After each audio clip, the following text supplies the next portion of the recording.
పనులు వేగవంతం చేయాలని వారు చెప్పడం జరిగింది.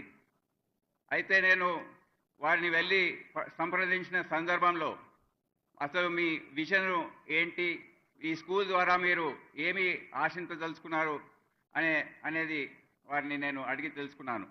వారు చెప్పిన విషయాల్లో కొన్ని ముఖ్యమైన అంశాలు ఏంటంటే, పోలీస్ వారు ఎప్పుడు కూడా వారి డ్యూటీస్ నిమిత్తం బయట ఇంట్లో వారి పిల్లలకు అందుబాటులో లేకుండా ఎప్పుడు వస్తారో ఎప్పుడు వెళ్తారో సమయపాలన లేకుండా వారి డ్యూటీస్ ఉంటాయి. ప్రజల రక్షణ గురించి వారు ఎక్కడెక్కడో పోస్టింగ్స్ ఉంటాయి.